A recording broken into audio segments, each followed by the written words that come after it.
Hello guys, in this video I'm just going to explain how to fix this issue. Fail to login, please click your connections in another switch. If you're getting this fail to login message, there might be issue on region or date and time. So what you need to do is before that just update your game, okay? Update your game software and then update your another switch software. Then go to settings. So here you can see this option system. Here you can see this date and time and go to date and time. You can check this in date and time, right? See, the wrong date is showing. Today is July 2022, but here the date is not updated.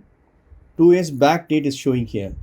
So for example, if you're playing Animal Crossing and all, you might be changing the time. Even you might have changed the time zone. So better manually you can update it. Just tap it. Today is July 4th. And you can fix in that way. 2022. Okay. And then give OK. So time zone is perfect now. Okay, I'm going back. Now I'm going to launch this Fall Guys.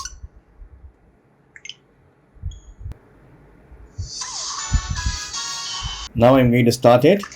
This time I should not be getting any error. Directly it should be logging in. Super cool. So I have successfully fixed that fail to login error in another switch. So you need to check your system settings. The date and time might be wrong. So I'm going to system. Here come to date and time. Here update the date and time manually, or you can enable synchronize clock via internet. So I'm going to turn it on. So automatically the date and time will be updated because we have connected to internet. So automatic current date and time will be updated. Then you can launch the Fall Guys and you can play it. So that's it friends, is the way you can fix the Fall Guys fail to login error issue in your console or switch. So that's it. Hope this video is very much helpful. Thank you so much for watching. Please put a comments and feedbacks in my video form. Thank you. Bye and take care.